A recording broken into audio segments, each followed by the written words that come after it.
1932 நான் பிடித்திருந்த கொடியை விடாமல் ஆங்கிலேயர்களுடைய அடக்குமுறையால் வீழ்த்தப்பட்டாரோ அதே இடத்துல நம்முடைய எண்மண் என்பதை யாத்திரை ஈடுபட்டிருக்கிறார். 234வது தொகுதியாக தெற்கு தொகுதியில் நம்முடைய யாத்திரை அடக்குமுறையால் வீழ்த்தப்பட்ட அதே இடத்துல புத்துணர்ச்சியோடு தமிழகத்தில் ஒரு அரசியல் மாற்றத்தை யாத்திரையாக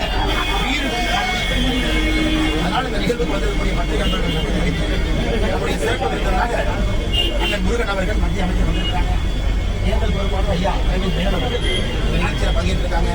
எல்லா தலைவர்களும் வரவேற்கிறாங்க, வந்து கொண்டிருக்கிறாங்க. இன்னும் சற்று நேரத்தில் பாரத பிரதமர் நரேந்திர மோடி ஐயா 234 மக்களுடைய அன்பு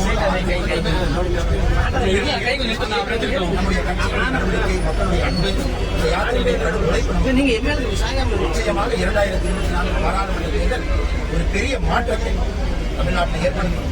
மோடி அவர்கள் தாண்டி அமரும் பொழுது தமிழகத்திலிருந்து 39 எம்பிக்களும் தேசிய ஜனநாயக கூட்டணி பாரதிய ஜனதா கட்சி பெறும் என்பதில் எங்களுக்கு எந்தவித ஐயமும்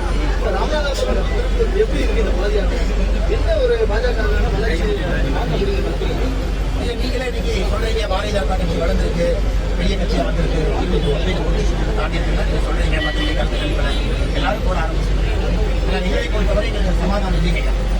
இந்த பாத யாத்திரை உண்மையாலும் எங்களுக்கு தெரியும். தமிழகத்தில் ஒரு தனிப்பெரும் கட்சியாக பாரதிய ஜனதா கட்சி மாறிவிட்டாங்க. 2024 பாராளுமன்றத்தில் பார்த்தீங்க ஆரம்பித்தது இது பாரதிய ஜனதா கட்சியோட யாத்திரையா இருக்காங்க. ஆனால் முடிக்கும் பொழுது ஒரு மக்கள் இயக்கமாக மாறி பட்டி தொட்டி எல்லாம் எல்லா மக்களும் நாங்கள் நினைக்கக்கூடிய அரசியலை இந்த யாத்திரை நிச்சயமாக ஏற்படுத்தும் என்ற நம்பிக்கை பாரத பிரதமருடைய 10 ஆண்டு கால சாதனையை பட்டி தொட்டி எல்லாம் இந்த யாத்திரை மூலமாக எடுத்து எல்லா மக்களும் குறிப்பாக மோடிஜியினுடைய பயனாளிகள் மோடிஜியினுடைய நல்லாட்சியை விரும்புவர்கள் தமிழ்நாட்டில் நடுநிலை வாக்காளர் 50% எல்லோரும் முடிவு செய்திருக்கிறார்கள்.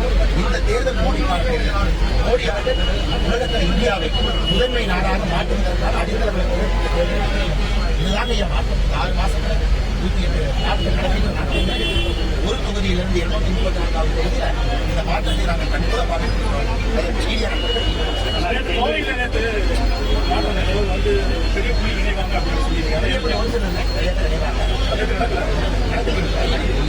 பெரிய புள்ளி நாங்கள் சொல்றது அவசியம் கிடையாது. சில பேருக்கு பெரிய பெரிய புள்ளிகள் வரும்பொழுது எங்கள் கட்சியிலே பெரிய புள்ளிகள்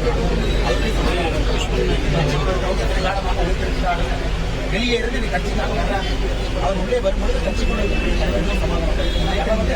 அவ்வளோ பெரிய ஆளாக சட்டமன்ற உறுப்பினராக இருக்கலாம், முன்னாள் சட்டமன்ற உறுப்பினர் இருக்கலாம்.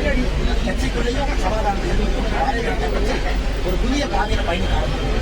நிறைய அக்கா விஜயதரணி அவங்க உங்களுக்கு தெரியும். கன்னியாகுமரி பாரதிய ஜனதா கட்சி நிறைய தலைவர்கள் ஒரு எம்எல்ஏ 2.5 ஆண்டுகள் பொறுப்பெடுக்கும் பொழுது டிசைட் பண்ணிக்கலாம்.